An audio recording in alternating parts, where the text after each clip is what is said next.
What's up, everybody? Today you are watching the Wrestling Exchange. My name is Ted. I'm joined with my partner in crime. Papo. What's going on, Papo? We got an awesome episode this week. We had a great episode of Raw. We got stuff to talk about. How you feeling today, man? Let's get into the show today. Especially, let's talk about some of the bad acting that we talk about later on in the show. How you feeling today, Teskey? Oh, man, I'm feeling good. I'm feeling so good. I could talk about the champ being here. So our show kicks off tonight, Raw. This is Raw on the 28th of July. The champ is here. John Cena comes out, mixed reaction, boos, cheers, blah, blah, blah. And he basically talks about how he's not happy, right? He's not looking forward to having a match with Brock Lesnar because the last time they had a match, Brock Lesnar basically beat his monkey ass, even though I think Cena technically won that match. But he's visibly shaken, doesn't want to get Brock, doesn't like that the fans want to see Brock kick his monkey ass. And then Paul Heyman comes out. Isn't it really funny how Cena can be out there and there's a mixed reaction, but then like Paul Heyman comes out and like the entire audience just shifts to Heyman and just eats up every word he says? Well, Paul Heyman's a veteran when it comes to the wrestling. Anytime he comes out, he's going to get a pop from the crowd, and the crowd will listen. I mean, we're talking about somebody that is for Hall of Fame glory, bound for wrestling legendary. So, I mean, when he comes out there, he's at a point. He knows exactly how to say and how to say it. Yeah. Yeah, and you're absolutely right when you mention Hall of Fame. Absolutely. Right? He's just fantastic. And because he's like a triple threat, right? You have the wrestling mind that was ECW, and you just have this incredible talker. Plus, he's an even better manager. So, yeah, I could talk all day about how much I love Paul Heyman. We're not going to get into that, though. We're going to keep rolling with this John Cena program. He basically says the difference between him and Brock Lesnar is that he has passion. Brock Lesnar does not. Brock Lesnar's just here because he wants championship gold. And Cena says Brock Lesnar is going to have to beat the life out of him. Just beat him till he's just dead and crawling, like a la Solid Snake from Metal Gear Solid 4. Just epic, right? Yeah. But then we get some. He brings it up, right? The crowd. Oh, right. Oh, yes. So Cesaro music hits. Were you okay with getting this momentary, not an actual real fleshed out explanation or segment, but were you okay with how they basically said that, yeah, Cesaro isn't being managed by Heyman anymore, but they're still friends? Do you think that was like an adequate explanation without getting too far into it? Honestly, I don't believe so. I mean, they're there. I mean, it could have been pay-per-view material, but I mean, it's like something they just like brushed under the rug. I feel like we fans got cheated out of something, especially between Cesaro and Heyman. But then Cesaro comes out explaining that they're still friends, even gives Heyman a hug, and proceeds down to the ring, which calls for an awesome impromptu match to kick off Raw. Yeah, you're not lying. That match was fun. And it's funny because Cena comes out and he says basically, these people don't think I can wrestle. And Cesaro says, you can't wrestle.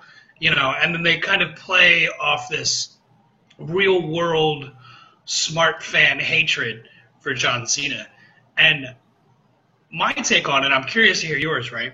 I like the person that he is, right? Like, I think John Cena can go out there and legitimately have a good match with just about anybody. I don't think he's bad. I don't think he can't wrestle. That match proved that he could totally wrestle. But here's a guy that has just – the character's kind of stale.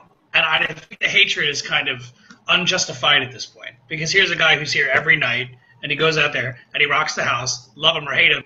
The guy sells merchandise like it ain't nobody's business. I mean, how do you feel about this? John Cena, I mean, like all wrestlers, they miss spots, and but he's paid his dues on the indies. He's made it in the WWE. He right now working that face like nobody's, working the merchandise like nobody's business. He should be a car salesman, in my opinion. Goes there. I mean, honestly, he proves that he can wrestle. He proves he. But sooner or later, everybody's a victim. Yeah. I see John Cena like nobody's business. And I really want to talk about that, but before we get into Cena and Lesnar, real quick, with this Cesaro-Cena match, we saw a couple of Frankensteiners or Hurricane Ranas from Cena. We saw it was almost like a float over DDT, but it wasn't quite. And then he did another one where it was kind of like I don't know if it was like a float over neckbreaker clutch. And then he did one where he turned it into a sunset flip. That guy can wrestle, and I don't give a shit what anybody says. I mean, I think the character's stale, but the guy can wrestle. But right now, like you were saying, man, he's just like he's prime real estate for Brock Lesnar to come in and just fuck shit up. We're going to talk about this real quick, but in the comments down below, tell us what you think if the franchise John Cena is going to survive Brock Lesnar. I have my thoughts. I'm curious to hear what your thoughts will be. John Cena versus Brock Lesnar SummerSlam. Choose, but you.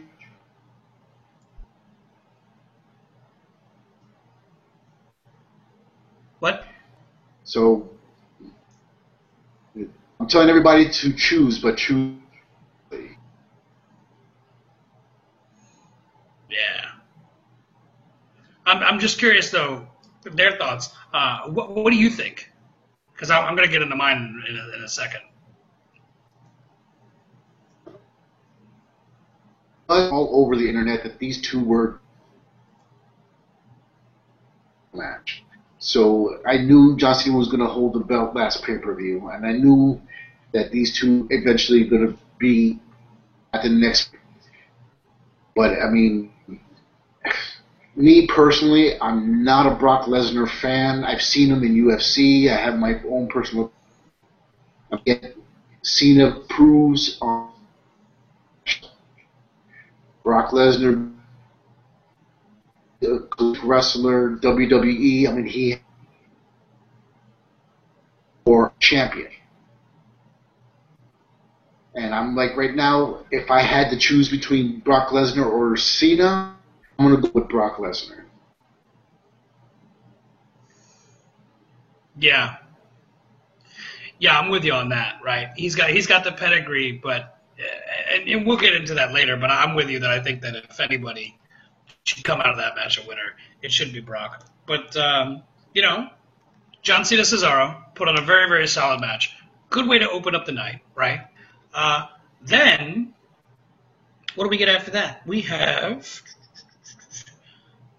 a backstage segment. Backstage.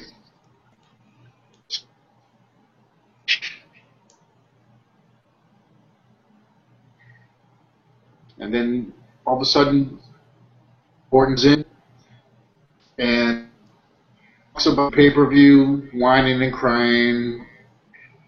I love when Orton bitches. It's great. It's compelling television, right? Because he's so hateable. And then he whines like a little girl. Oh, it's great. It's great. And a lot of people may disagree with me. I think Randy Orton's the best heel right now in wrestling, just all around. He's fantastic. Like, he's just so unlikable. And then when he's having his matches and he does the Randy Orton pose, and then, like, all the women cheer and the guys just like boo him just because the women are cheering him. He's great. He's figured it out. He's like one of those guys that, like, when when you're watching wrestling and they talk about a guy who's a ring general, that really gets it. I think he's one of those guys. But yeah, he says that it's he was passed over for his shot. I mean, I'm okay with him waiting a long time to get the title, right? I mean, you're not in a rush to see him with championship gold either, right? No, I'm not. Not at all.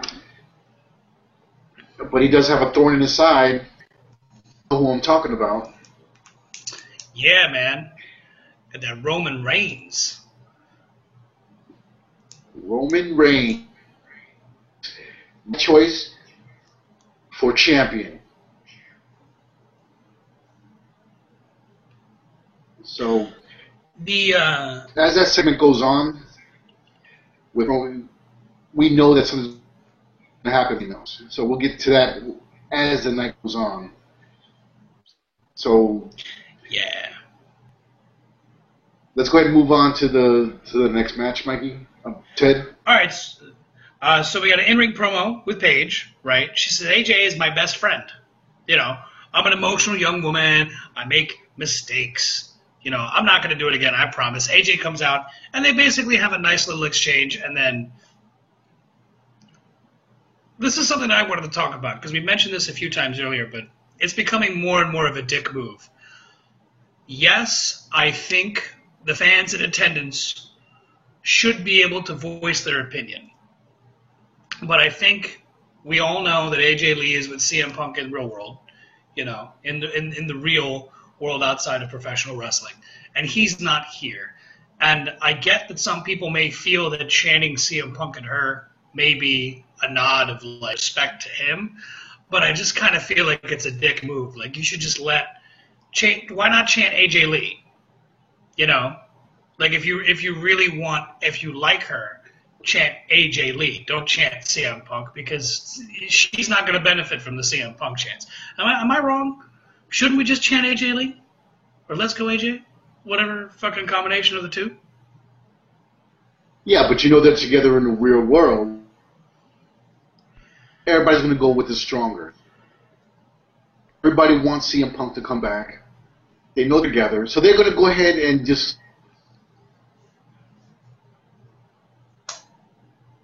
let it move.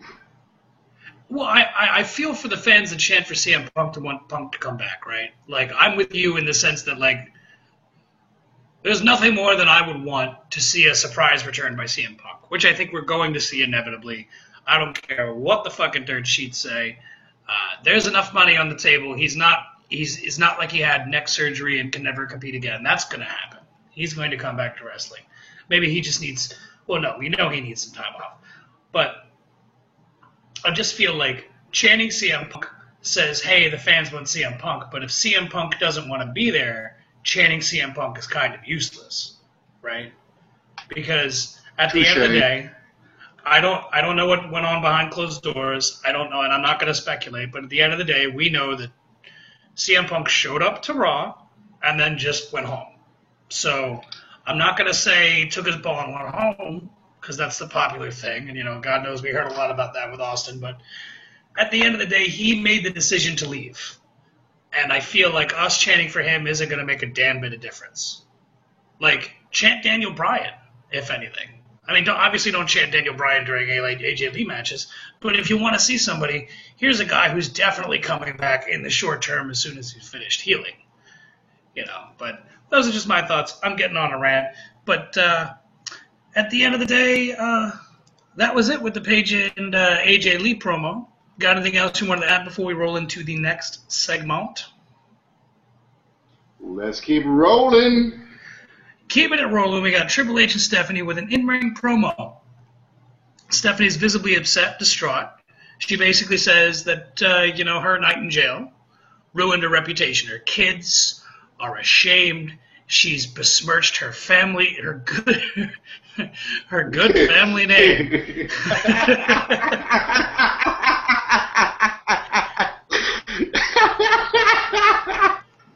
Awesome. But, yeah. But then Triple H just started to do what he does best, right? Which is just work the crowd, and he's so good at it. and not just the crowd, but the crowd on the other side of the camera, like at home, in front of the TV set. He's just he's doing some of the best stuff that I think he's ever done, and I kind of like the fact that he's more out of the ring and more like an authority figure, no pun intended. But he basically says, my wife was made to feel like a common criminal, and we get the yes. It was awesome, right? That was great. He basically said that Brie Bella unfairly and unjustly antagonized her, and that she was only defending herself, and the best defense for anything, she was asking for it. I don't know about you.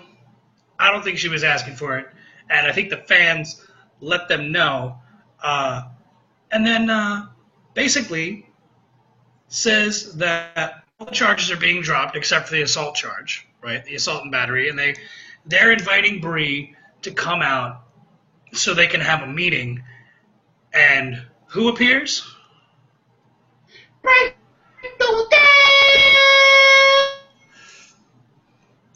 Yeah! Fucking Y2J shows up. He basically shows up and just proceeds to do what he's known to do with Stephanie McMahon and call her a dirty, brutal, bottom-feeding, just hoe bag. Was this as fun for you as it was for me? Yo, Jericho is definitely on point since he's super entertaining. Has worked for Stephanie McMahon, so it should have been expected, but it wasn't. It was definitely a surprise. But Jericho came out and stole the show in there. Big ups to Jericho. Yeah, Jericho basically comes out and he does the Jericho thing, right? I mean, he's a true to form rock star, right? When he's not touring with the WWE, he's touring with his rock band Fozzy, which, by the way, shameless plug. I've been recently listening to Fozzy's new album. I have no idea what it's called. I think it's called Do You Want to Start a War? Really good. Surprisingly good. I had listened to some of his older music. Wasn't a huge fan. I was like, oh, okay, yeah, that's all right. This one, pretty good stuff, so you should check it out. Also, Chris Jericho's amazing, and he does what he always does. And then, of course, Triple H, being the fucking jerk-off that he is, in such a good way, basically says, Chris, what are you doing out here? This isn't best for business. Chris Jericho says, I want a match with Bray Wyatt. Doesn't get it. And he's basically told, a la suitcase to the back, that he's going to face Seth Rollins. When they announced this match, I'm curious to hear your thoughts. How excited were you at the prospect of this being something we could see later on in the show? I was definitely excited. When he got hit in the back by the briefcase, I was definitely excited. Oh, they're going to get down. The nasty-ass match. Because I'll tell you, when we get to that, I'm going to get more into it because it's awesome. Awesome. I'm going to go and get into it right now until we get to that match. But I was definitely excited when he got hit in the head with the briefcase. I mean, Jericho right now is on point, but to see him get hit, I was definitely excited to see that match come into light. Yeah, and that was a fun way. Because, and you've said before that you dig the spontaneity of the matches being arranged. I don't feel that way all the time. I think most of it should be scheduled. But I think there was a long time where it just seemed too chaotic, right? And now it's still chaotic, but it seems to work. It's not as sloppy. It's not every SmackDown, we got a tag team match. You know what I mean? And there's 4 people in the ring every time. So they seem to be getting a little better with it, tweaking it. How did you feel about Hollywood Miz and the team of Rybaxel versus Dolph Ziggler and the Usos? I mean, the Usos, because you know that I'm so crazy.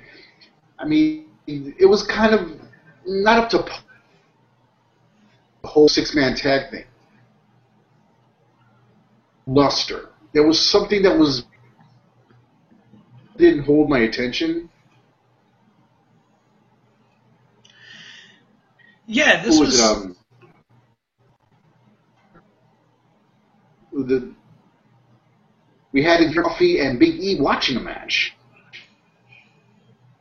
Nation of Domination .5. And you know what? I do want to talk about that, right? Because that's the thing people are saying on the internet. So I'll get to that point in a minute. But, like, we had this match, and I agree with you, right? It was kind of lacking for your six-man tag match for the past, like, year and a half. And the Usos were a part of a lot of those six-man matches. I don't know what it was, but it just didn't quite work. Although every time the Miz there was this one spot where Miz was about to get a kick to the face, and he like covered his face and rolled under the bottom rope. It was beautiful. Like, I just loved it. I loved that he's really saying, I'm a movie star, this is my moneymaker, don't hit me, and it makes him very unlikable. Not that there's anything likable about the Miz in the first place, but I think it's. And that's not shitting on him personally. That's just like the character as we've grown to know him. He's just not likable. Like, he's the only guy, and I'll challenge anybody to disagree with this. He's the only guy that gets on WWE television that can say he main evented WrestleMania for a title, and you're like, yeah, but that one sucked. You know, you know what I mean?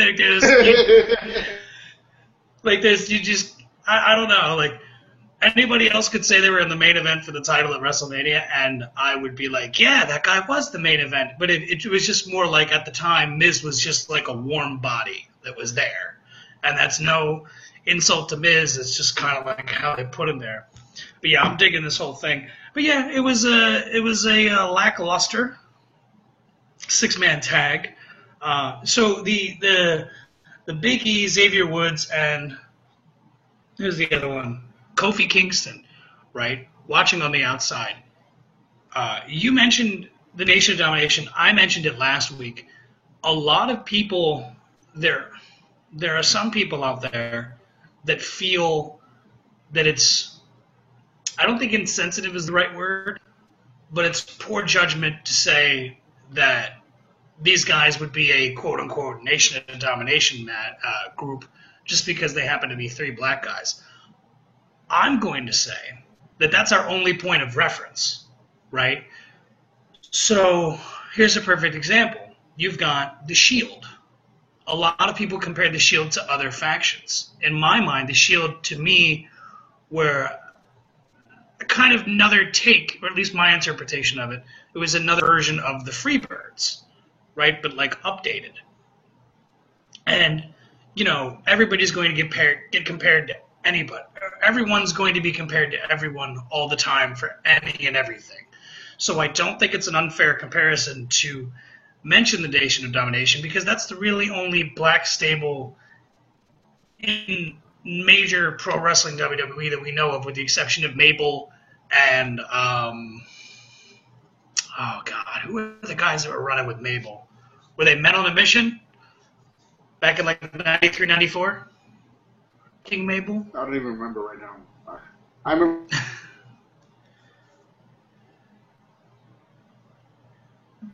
I lost you. I didn't hear any of that. Well, I was stating that I remember King Mabel, but I remember who was with. It wasn't even really memorable. There was just like, I can't think of their names. But there were two other just generic guys that were with them, but happened to be black. But the comparison isn't there because they weren't successful like the Nation was. I mean, you could look at the Nation and really see that everyone, with the exception of D'Lo Brown, was successful out of that group. He was the one guy that just fizzled out. But at the end of the day, those are my thoughts. How do you feel about that? Do you think the Nation, fair or unfair comparison? Well, this group needs to come into their own.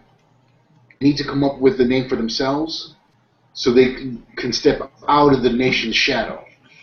Because as of right now, they really don't have anything in common with each other.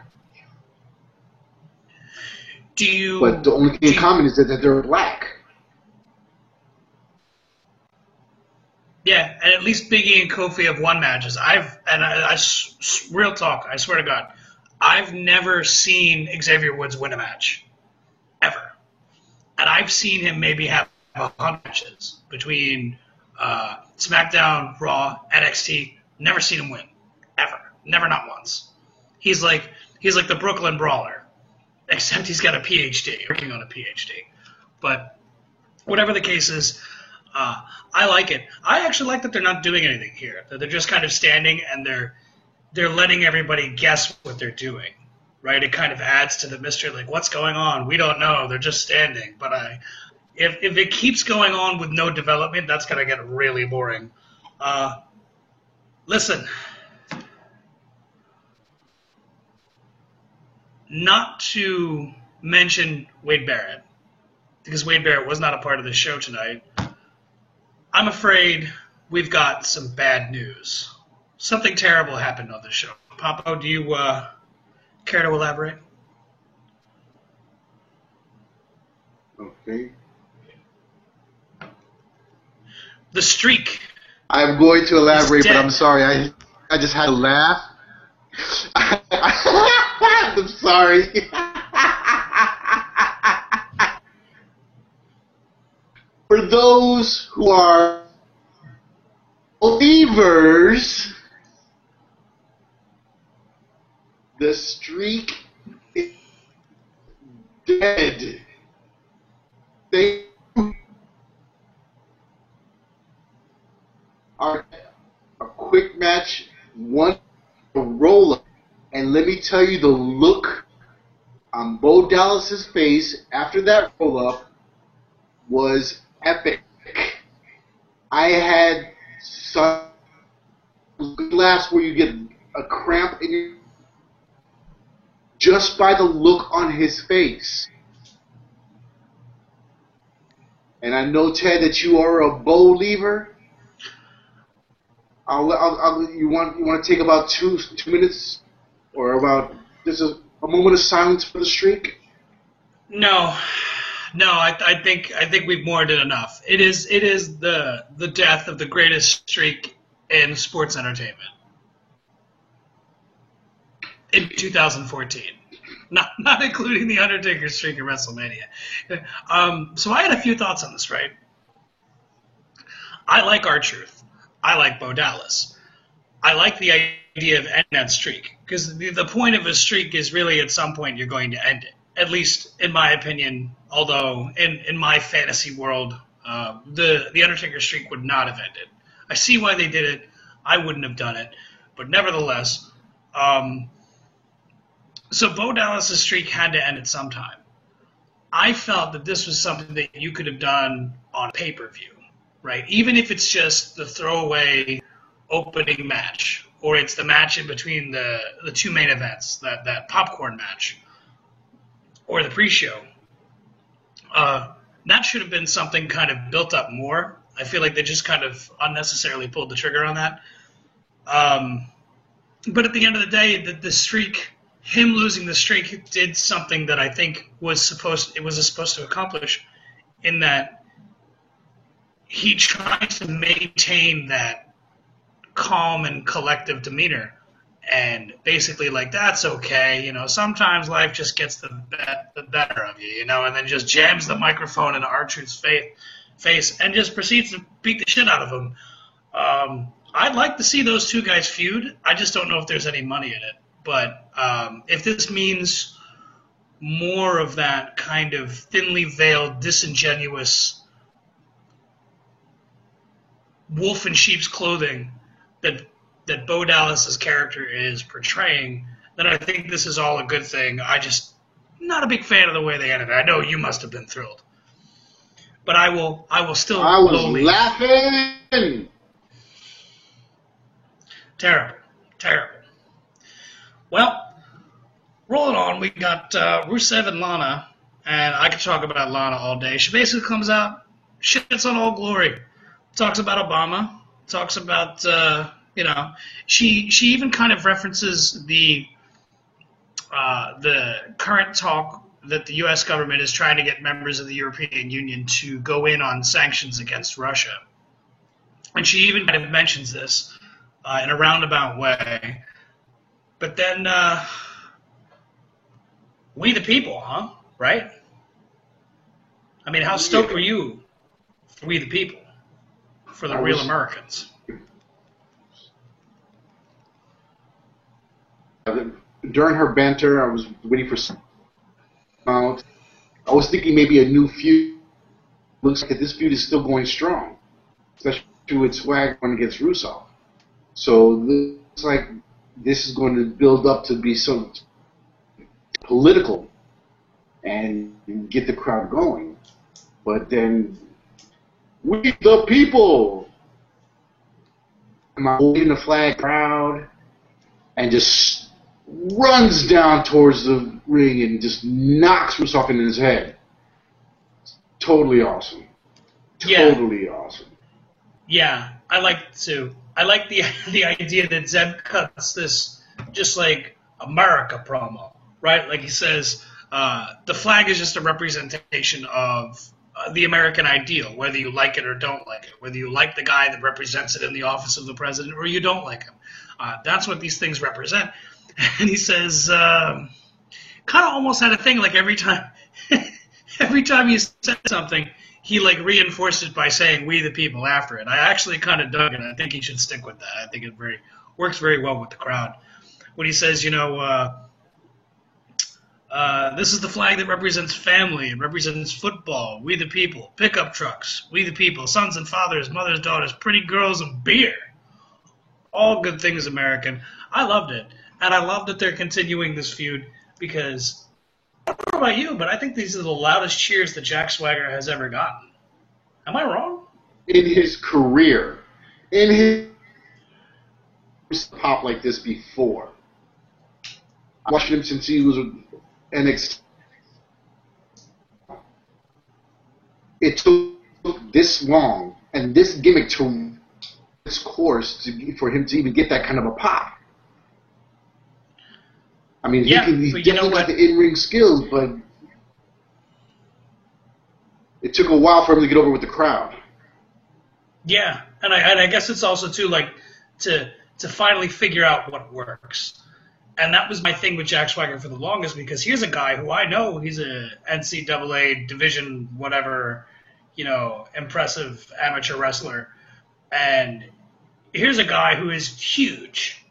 Jack Swagger's got to be like 6'5", 6'6", 260. He is just a monster.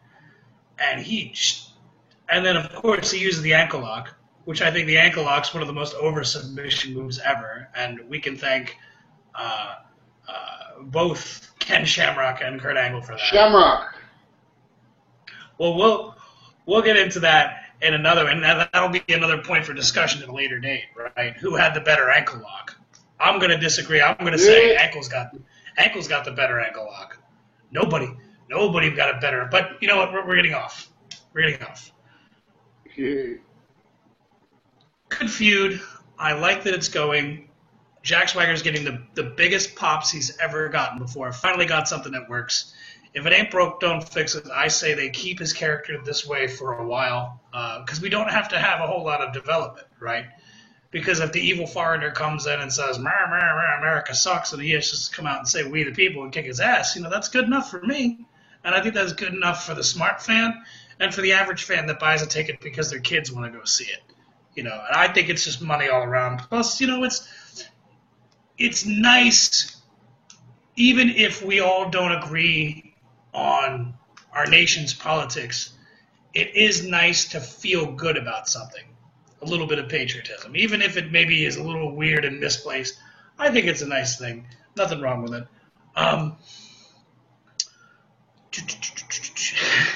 What did you think about Spaceman Damien Sandow?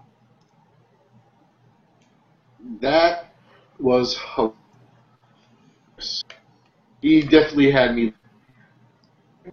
But then we got our boy coming out here. Don't be a lemon, be a rosebud.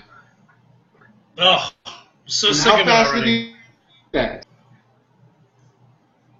was less than 10 seconds. I mean, I wasn't actively counting, but that match couldn't have been more than 10 seconds. No way. It was shorter than 18 seconds at WrestleMania 28, where it was kick the face, pin, 1, 2, 3. That's your match. That's the same shit that happened here. I've been a defender of Adam Rose, and I'm still going to defend Adam Rose, the wrestler, because I think he's really talented. And this is just something that works in NXT, but it doesn't work on the main roster. We need to reconcile the two, make something work. I don't know. But the fact of the matter is, I'm really starting to get sick of Adam Rose, just because, and this is the stupidest beef I have with him. Don't be a lemon, be a rose, bud. That doesn't even make any sense, right? And from the perspective of, hey, be a rose, an actual flower, yes. But at the same time, don't be a lemon, be a rose is way better. Don't be a lemon, be a rose, bud. It's too much. It's not as... If you were to see that on a T-shirt, don't be a lemon, be a rosebud, and then if you were to put a second T-shirt next to that says don't be a lemon, be a rose, the other one that says don't be a lemon, be a rose is going to sell more because it's just a better way of wording it. I don't know. I'm a weirdo. I hate it. Your thoughts before we move on? And I totally understand what you're saying. I mean, they could cut it down. There's different ways to look at it. Don't be lemon, bud. Short for buddy. I mean, there's so many different ways you can look at it. I would also go with the shorter, don't be a lemon, be a rose, and just be a pretty animal. So let's go ahead and just roll into this next match, which I'm actually excited. So a little disappointed, but then yet was awesome to watch at the same time. Yeah. So we had Roman Reigns versus Michael Cole announced him as the Demon Kane. Papo, I thought we were through this already. I thought we had gotten past it. Are we just always going to be reminded that he's the Demon Kane? Is there any way we can get away from that? If Michael Cole would stop with it, maybe, but they just keep rolling with it. And you know, Demon Kane is the worst out of all the Kane personas that he's played. Oh, easily. So I was expecting a really good Reigns and Kane, and then arrogance came in. Yeah. Well, real quick though, because we're talking about Kane. Are you in agreement with me? Because this is how I feel, and I'm curious if you feel the same way. That Big Red Machine, no talking except with one of these guys, Kane, and the Kane with the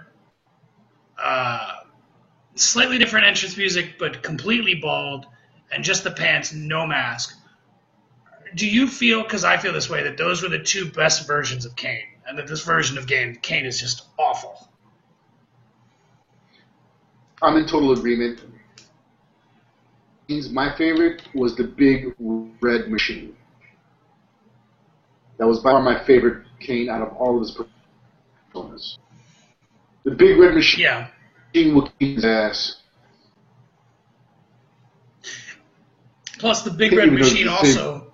person. Yeah, but the Big Red Machine persona also used to have... and I think he only used it a handful of times, but it was just wicked to watch him do it. He would use this gut-wrench diving power bomb to where when he would bring the guy down, he would come down to his knees as well. And he would do it to big guys. It's just brutal looking. Oof. Anyway, we didn't get much of a match, right? Randy Orton jumps Roman Reigns while he's coming through the crowd. They exchange blows. Orton keeps telling him, "You stole from me."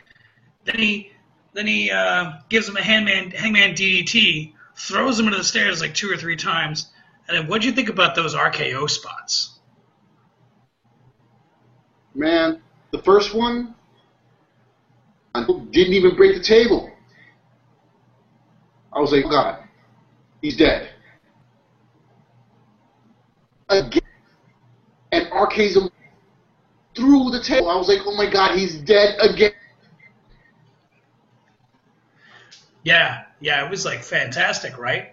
Do you think that the table was supposed to break the first time, or do you think it was supposed to? Because the way Orton sold it, right? At least this is how I felt like, right? He gave him the arcade, and it was a thing of beauty because he took so long to get him over to the table. Then they roll him over, then to get on the table, then to lift him up. You almost felt like you knew you were waiting for Roman Reigns to like reverse it and like I don't know power bomb him or whatever. But no, it didn't happen. He RKO's and they land in such a way that the table doesn't collapse, which I'm just a firm believer at this point that those tables just are meant to collapse. Because every time someone gets put through a table, it falls apart like into 6 pieces perfectly. So I'm convinced that they're like fucking Lego tables, that they just set them up and they break them and they set them up again. But, yeah, it was totally brutal. So he does it with the one and then it doesn't go through and he's like angry that it didn't happen and did it again. Were you on the edge of your seat like me waiting for Roman Reigns to do something and then incredibly surprised nothing happened? Yes, I was. Come on, Reigns. And you know, Reigns is my number one right now. And I was told for him to fight back. But, I mean, it's been too much for him. He must have been, like, going just on instinct. Doing everything Orton was leading him to do. I mean, I've never seen that out of Reigns. I expected some sort of variation, but nothing at all. So I was a little bit disappointed, but yet I was still in awe watching Randy Orton out of this guy. Yeah. And you know what's funny, too, is that, like, the way I see it, it's like building sympathy, right? We want to feel for that guy, right? We want to put ourselves in the places, or in the place of Roman Reigns when he's kicking ass. So when he gets put through the the commentary table with the multiple RKOs and he's just life's beaten out of him, you like him even more because you're like, you know that next week he's going to get an insanely loud pop just because we're so invested in wanting just to see him kick Randy Orton's Rudy Poo Candy ass. It's going to be fantastic. Nice. Oh, yeah. So, hey, man, we got just a whole lot of fun after that match. Is there anything else you wanted to add to the Kane, Randy Orton, Roman Reigns segment before we keep it moving? Nothing at all right now. Let's go ahead and just keep on moving. Keep it on moving. We got Fandango versus Diego being accompanied by El Torito and Layla and Summer Rae. Do you like that this is a feud really between Fandango and the two girls, and they just have to keep plugging other people into it? Don't you ever wonder if there's ever going to be a payoff to this? Because it's not like he can have a match with them. No, I mean, honestly, the payoff can go so many different ways. I mean, what I foresee is like Beth Phoenix, the Glamazon, be taking out the two girls who are Thorn and I mean, that's as far as I can go as a payoff for this feud these two. Foresee any other type of payoff other than that. Yeah, and it's funny too because I'm with you in the sense that I feel one way and I don't think it could be done any other way, but mine's a little different. And maybe this is just the pervert in me. I don't know. But I just feel like the only way to resolve this feud, just because of how it's been introduced and the genders involved, to me, it only makes sense, and this is why I should be booking a wrestling territory. To me, the only way that makes sense to resolve this feud is that all three of them just become lovers, right? It's just this trio orgy. Nothing's ever shown. It's all implied. You know, it's never actually each other. And then that can boil into, then you can break them up again and do other things. But when you have two females and a male in a feud, I struggle to think where you could go from that. So the only thing I could think of is that they just become these heels that just bang each other. And yeah, unless that these women are just going to stay here for their whole careers and just embarrass my boy Fandango, which if they are, I say fuck them, because Fandango is actually pretty talented. A lot of people don't give that guy credit, but if you watch his matches, he can go and he can work. But the problem is that since he debuted at WrestleMania as Fandango, used to wrestle as Johnny Curtis, people really remember that botched lion salt spot, which wasn't even his fault. It was Y2J's fault. And we'll get into some interesting Y2J stuff in a little bit later. Anything else you wanted to add before we roll right on to the next most exciting part of the show? Well, I understand your regarding them. I mean, every dude is a threesome. So let's go ahead and just Ted. I'm with you. We got the Dust Brothers promo, and I have some interesting thoughts about this. I know that you feel the same way as I do, that we're being made to want more matches out of these two guys, right? Right. All right. So they're talking about the Cosmic Key, and they're doing their typical Dust Brothers promo, right? Where they're both bizarre, and it's like, who's more bizarre? And then Goldust goes to do his thing, and Stardust blows the stars, and he does his Stardust thing. I kind of got the feeling that this is a really interesting promo in that it sets up a number of possible feuds, right? Because they're talking about Stardust keeps saying he needs the Cosmic Key, and Goldust has hinted previously that the Cosmic Key are the tag team belts. But this week, they were using a chalkboard and writing equations and stuff, and they said they have them. And the question that they posed was, who are they? And I'm going to pose a scenario here, and I'm just curious to what you think. I feel like that they might not be talking about the tag team champions now. I think that they might be talking about future tag team champions that they're going to face, because I don't see any money in the Dust Brothers versus the Usos. You could do a face versus face feud, but you wouldn't do it with the two teams, and that's not a way to draw money. And if you're going to take the belts off the Usos, you would either do it because you're going to have whoever they are feud with the Dust Brothers, you're going to do it with Ryback or the Wyatts, right? So do you think that they're maybe not talking about the Usos, but some other team because it's the Stardust gimmick and maybe it's like space traveling shit? Or am I just pulling shit out of my ass? Honestly, Ted, you're pulling shit out of your ass. I see the Usos coming. I see the Usos and the Dust Brothers going at it. I mean, a face good. You'll see mutual respect.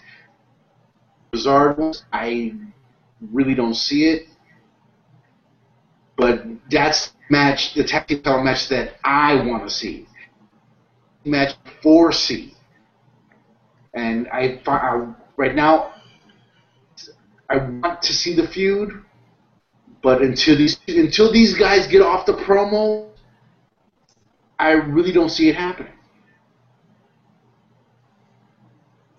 I think we're going to agree to disagree. I'm going to stick with my crazy ass, pulled out of my own sphincter theory that it's an interstellar space-time travel. They're not talking about the champions yet, but you, the viewer, the listener, however you're watching or listening to this, comment down below. What do you think? Let us know. We're going to mention it on the show. In fact, we're going to do all our shout-outs now on at the end of the show. So to reward you for sitting through our show, we're going to talk about you, the viewer. Now, moving on, we got Alicia Fox and Cameron versus Natalya and Naomi. What did you think about this match? For this match, this was actually quite entertaining. They went back and forth. I mean, I love Natalya. Short, thick, awesome. And just had the schoolgirl out. You know that's our thing. We love her in the schoolgirl outfit. Ooh, yeah. So, oh man, don't go there. That's a whole show in itself right there. It is, man. It is. So Naomi wins with a submission. Yeah, she won. Ted, please elaborate on the submission. I don't even know what the fuck it was. Right, like I was watching it, and then I looked down to type something on the computer, and then I looked up, and she had her in this.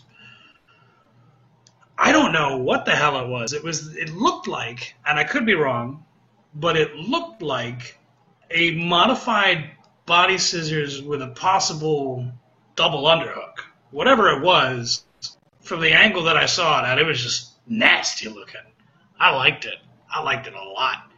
I like it too. And I dig it, right? It's just, submission moves are cool, right? I think everybody should have a submission move that's like their other move. Because I think if everybody has, and I'm gonna make my point with Dolph Ziggler here, because this ties into that actually. Everybody has signature moves, finisher moves, right? You know when someone hits a signature move, they're not going to end the match. So sometimes it kind of takes you out because you're like, oh, well, it's not going to end there. But we've seen Dolph Ziggler put away at least one, maybe two opponents. Excuse me, my goodness.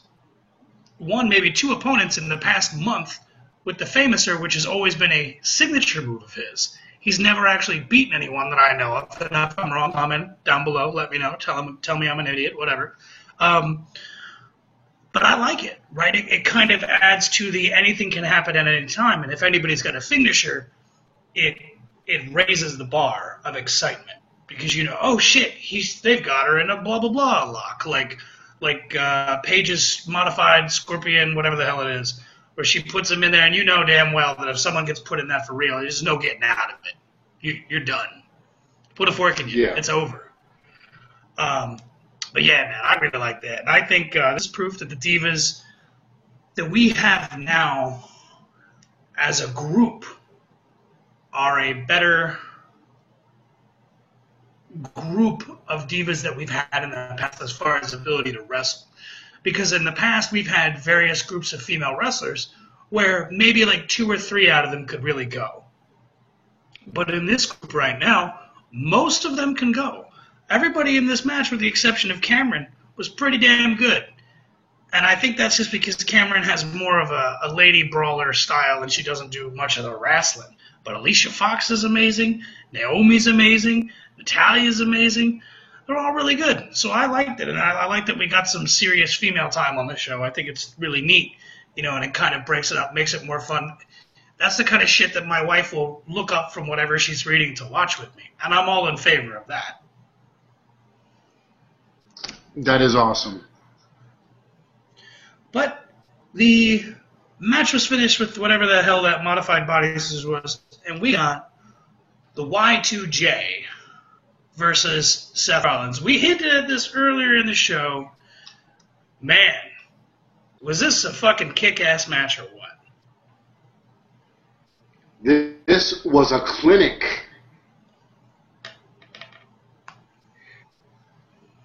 Matches of the night, hands down. The Y2J, boy, you doing your thing. He's has yet to disappoint me in his matches. I mean, they went back and forth. Part where Rollins bit him in the face, right in front of the ref, and the ref didn't do dick. I was so mad about that. He didn't do nothing. That really irritated me. You know how I bitch and moan about the referees? That shit really made me mad. Because he didn't even say, hey, I'm going to disqualify you, or nothing. He was just like, get him back in the ring. And it's like, really? Biting is illegal. And that's it. That's it. I can't take it anymore. I'm going to throw on my old school Booker hat. No closed fists. No biting. No low blows. Heels don't go to the top rope, And if you throw anybody over the top rope or to the outside, you're disqualified. We need to bring those rules back because this is just ridiculous. And I'm not being the smarky wrestling fan. I'm only saying this from the point of view that the refs aren't being refs. And it's going to take a viewer like me out of it, but it's also going to take a person who maybe has never seen pro wrestling and they've only watched MMA. That's going to take them out of it too. We got to do something with these damn refs. I thought I liked Mike Chioda. I don't know what the hell is going on. Maybe he's just getting lazy. You can't bite somebody right in front of the damn ref. Not cool. Not cool. Not cool. Oh, one of the other things that I did want to talk about as well in this match is, so Jericho has this spot. It's this, I don't know exactly what it is, so I'm using the video game terminology. It's the triangle dropkick, right, where he's got the one guy on the outside on the apron, and he runs to the adjacent ropes, springboards from the middle rope, drop kicks the guy from the inside to the outside, guy falls off the apron. He did that, but instead of doing that, he did the same setup. Instead of drop kicking, he did this weird shoulder block. And I thought this was cool, right? Because this is another thing that kind of adds another dimension to it, where he's not repeating a spot. He's repeating it, or he's doing something that he's known to do, but he's keeping it fresh. Did that at all catch your eye at any point? Yes, it did. I mean, I was totally thrown off by the shoulder block. I was totally waiting for the drop kick, and the shoulder block was really effective. And I feel that with just a little subtle change, kept it entertaining. Yeah, and that's a good thing, right? I mean, where'd you go? I dropped it something, but it's like the little things, right? That's how it is for me when I'm watching wrestling, and that's how you know you're dealing with a guy who I don't want to be snooty and say artist, but a guy who really knows his craft, right? You see that with Randy Orton when he does the RKO on a Roman Reigns at the table. Great, you see him in character react to that. You know, just those little things that really mean so much in the presentation. So when Jericho does that, maybe the guy who's just changing the channels and isn't familiar with Chris Jericho sees that. But you and I, Jerichoholics, we see that and we notice it immediately. Just like when he called Stephanie a hoe bag. Somebody on TV who isn't familiar with Jericho for the past however many years may not know that, but it's nice for us. It's kind of like an inside joke. Let's see here. What else happened? So we got the bite, we got the shoulder block, suicide dive from Rollins. You think too many people are doing the suicide dives right now? Yeah, honestly, a lot of doing it. I mean, it's actually a common move now. Like how the clothesline is a common move. The jump through the ropes onto your opponent.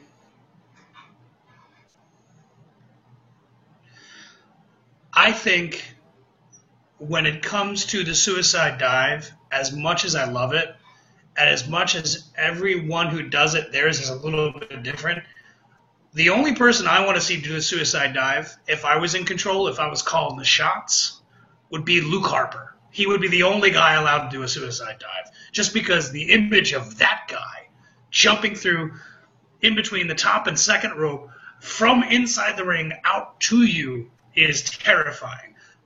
Kind of almost like Undertaker at Mania, running back to the other set of ropes and then doing that jump dive over the top. It's visually impressive. Would you be okay with just seeing Luke Harper do that? Yes and no. I mean, he's just big and it just looks like it's devastating. But then yet you have the smallers who have limited arsenal and limited strength that rely on that high-flying technique. So for a smaller wrestler like the Usos, I'd love to see him fly. I agree with you, But in my mind, the way I see it is that just makes him all the more the guy to overcome and beat, right? That just makes him even more a monster to be slain, to be defeated. So it would be even more important. But I definitely get how you're saying it, because it would be a little overkill, right? Because you do want to see the smaller guys do the flying. So I will agree with you on that.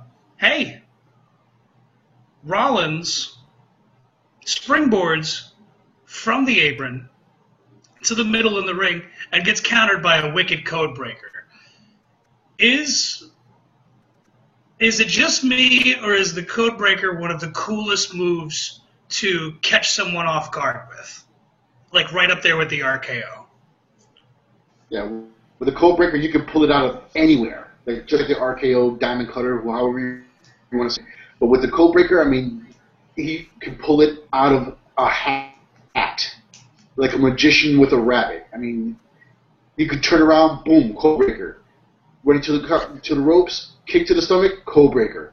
He can pull it out of anywhere and any place. Yeah, it's really cool. It's something to be said to have a move in your arsenal that you can just put on anybody from any position at any time, whenever you want. Really makes you a badass, in my opinion. But then we got an interruption by the Wyatts. The Wyatts put the boots to Jericho and then Sister Abigail. And I know we say it every time Bray Wyatt uses Sister Abigail, but goddamn, he looks like he just kills that person. I mean, just this. It's like, and I'm curious what you're thinking. Do you see a visual similarity in that snap power slam? That, like, if a guy's coming off the ropes and Orton hits him with it, he has that snap and twists, and it just looks devastating. Do you feel that that's kind of very similar to what Wyatt's doing with the Sister Abigail? And, I mean, damn. Isn't that thing just a thing of beauty? Yeah, but with the Sister Abigail, it's devastating, but not as flexible as the code breaker. It is definitely not as flexible as the code breaker. And they say when he's Sister Abigail on you, executes it, it takes a bit of all away. So it's very scary. I'm sorry, it's you cut out for a lot of that. Can you repeat the last half of that? Okay. When Wyatt puts the Sister Abigail on you, you lose a piece of your soul. Yeah. Yeah. I'm with you on that. And do you like the distinction where sometimes he'll do the forehead kiss, but not always? Like, that's just like a special occasion one. I know I love Bray Wyatt. That is definitely a signature move. Definitely.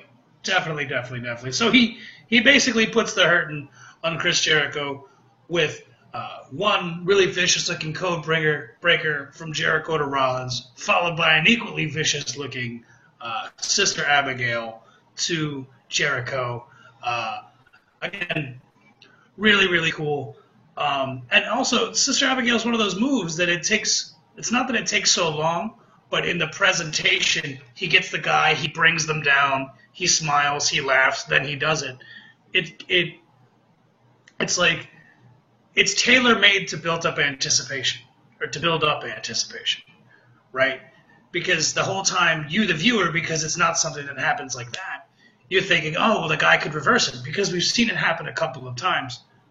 But yeah, that move is just magic. What did you feel about the main event that really wasn't the main event, but the segment that closed out the show? Okay. Well, the close out the show was Stephanie McMahon coming out talking about her arrest and called out Brie Bella, please drop the charges. Now, right now, whether she was supposed to or not, it was horrible acting. Just horrible. Yeah. Call Brie to the ring. She gets it, and they start going with a quick banter. I'll give you a raise. I'll give you your job back. Brie wants a match. Stephanie goes into whining, "Oh, I'm not a wrestler. I haven't competed in 10 years." And let me tell you, the acting was just horrendous. I mean, Yeah. I was to the point where I was just going to walk away from the TV. Did you feel that? In my opinion, I felt that was all coming from Brie Bella's end, right? Like I felt Stephanie was fine. Was it just coming from Brie for you, or was it a mixture of both? It was definitely a mixture of both. Really? Oh, man. See, I thought, first of all, I say the same thing with Stephanie that I say about Triple H right now, in that they're able to tap into that real-world hatred for their characters. Just seeing what people say on the internet, and they're able to address that and reuse it. And it's super entertaining for me, knowing that this is the stuff that's being said about them. So the fact that she embraces that, and does she overact? Yeah, but then again, so did Vince, and that's kind of what made Vince so entertaining to watch on television. So I thought Stephanie knocked it out of the park in this segment. I agree with you. I think Brie is pretty bad. I think, oh man, I think the only thing she can do well is call Stephanie a bitch, and I think that's it. Anything else that she says is just unappealing. It just sounds really bad soap opera. Well, Ted, there was one other did very well, though. She slapped the fuck out of Stephanie McMahon. No, but she took the slap very well. Slapped her so good, knocked her off the mat. And let me tell you, I had to laugh at that because it was so... Yeah, that was awesome. So Brie gets her match. Stephanie McMahon, charges are dropped, and we survive acting from both Stephanie and Brie. Yeah, and you're not on that slap, right? Because that was just Stephanie, and that's why I think Stephanie is so good. I don't think people give her enough credit. Because the whole time she was selling like, "Oh, Brie, I can't, and you're asking too much for me, but okay, you'll have it." And then she just slaps the shit out of Brie, and then says, "It's SummerSlam, I'm gonna make you my bitch." That was just awesome. Like, and the fact that awesome. That was what closed out the show, and not an actual match, doesn't even bother me. That's how entertaining it is. That's why I think that they're really kind of figuring out this 3-hour. Television show now, even though they've been doing it for a while. Now they're really starting to put the right matches in there and shuffle the segments in the right way so it doesn't just come off as a repeat of last week. But yeah, man, that was great. And then, of course, we had Jamie Noble, Joey Mercury, Fit Finlay. They're breaking it up. They're all wearing the same suits. I guess they're the new Stooges. And then we went off the air with Stephanie McMahon saying, "Brie, you're going to be my bitch. I'm going to make you my bitch." Super cool stuff. Super, super cool. That's pretty much it for Raw, but we have some questions that we posed to our viewers on the Facebook.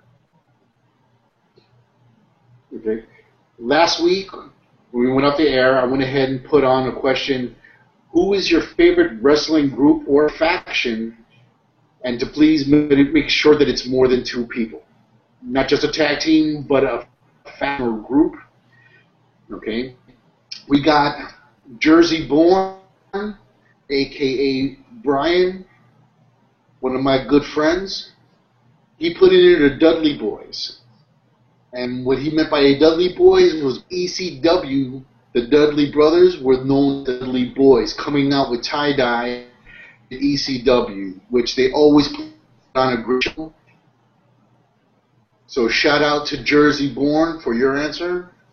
We have a Jonathan Nunez, and his was Degenerates. Okay, and then we have Mike Lomachar, who obviously did not read the question clearly, he put three boys. We knowing that the Hardy Boys were a tag team. But if you think about it, they had Lita, but Team Extreme. Honestly, it's Team Extreme. So we'll shout out to Mike Lomanchar. Then we have Amy Nunez, and she puts in there D-Generation X. And then finally we have John Ramlochin, who also put D-Generation X. So D-Generation X got the faction of the night. Everybody who answered, we love you, and keep answering the questions. There's already a new question up, so please answer, comment, like, and let us know what you think. And Ted, do you have anything you want to add on to that? Oh yeah, I was thinking we could talk about what your thoughts and my thoughts are for favorite faction. I know who I have in mind. I'm just curious, who's your favorite faction, or what's your favorite faction? Excuse me. Okay. At one point it was DX, and I would have to run with that. Something bigger, something more heel, something more, and I'm gonna go with N. You say NWO? NWO. Is that your final answer? At this time, yes, that is my faction. I don't want to say No. I'm disappointed. I do get. I'm taking this back. I'm recalling my decision. I'm recalling my decision. I want to apologize for just now realized who was my favorite. Who was my favorite? The Latino World Order. Get out of here. The Four Horsemen. Wait, hold on. Not even the Mexicans, where they came out on the John Deeres? No? I'm just being a dick. I know you're being a dick. You know what's funny? Is that when I was thinking, when I was reading this, I was like, how has no one ever said the Horsemen? I can't believe this. And it's funny too, because when you said that, I was like, is that your final answer? I was hoping you didn't say Horsemen, because I wanted that to be my pick. But I have a backup. I have a spare, if you will. Go ahead. And I will say the Horsemen would be my pick had you not chosen and any incarnation of the Horsemen, so long as it includes at least one Ric Flair and one Arn Anderson. It doesn't matter who the hell else is in the Horsemen. But since you took the Horsemen, which is probably, if wrestling wasn't subjective, would probably be the correct answer if it wasn't subjective. So I'm going to have to go with the Fabulous Freebirds. That would be my pick. Choice. And the reason why I picked that is because without being able to pick the Horsemen, the Fabulous Freebirds, and I could be wrong on this, I'm pretty sure I'm not, so if I am, comment down below, tell me. But the Freebirds instituted something called the Freebird Rule. And for those of you who don't know, back in the old territories, the Freebirds consisted of, the original incarnation consisted of P.S. Michael Hayes, which we knew later on WWE television as Doc Hendricks in the 90s, Terry Bam Bam Gordy, and Buddy, oh my God, I'm drawing a blank. Cannot think of his last name, but his first name is Buddy. Comment down below, tell me if I'm what his last name is. I can't believe I'm drawing a blank. But anyway, I picked the Freebirds because they have the Freebird rule, and what that meant is that two of the members of the Freebirds were the tag team champions, but any combination, so whether it was Terry and Michael, or whether it was Terry and Buddy or Michael and Buddy, if any of the Freebirds were tag team champions, technically all of them were, and they could defend them. They could pick who defended the tag team titles at any time, and that's one of the reasons why I pick. But yeah, I'm really glad you mentioned the Horsemen. I just couldn't imagine someone would be shaking their head up there going, "Why didn't they make a Horseman?" But we mentioned it, the Horsemen. So if I didn't get to pick, if I wasn't able to pick the Fabulous Freebirds, I'm with you, man. The Horsemen. Anything else that we wanted to talk about today before we wrap this bad boy up? Nothing much at this time. Please comment on the Facebook page, answer the questions. You'll get a shout out. That's it from me. Ted, anything else? No, I'm just going to basically repeat that. Everybody like, comment, share, subscribe, embed it, tell your friends, have their friends tell two friends. We want this thing all over the internet. Visit the Facebook page. This week we're going to be posting another question, very topical. So please comment, chime in, let us know your thoughts. My name is Ted. That is my partner, Papo. Good night, everybody. Keep both feet on the wheels and drive safe. Play the sound effect. Play it. Whatever. No sound effect. Good night, folks.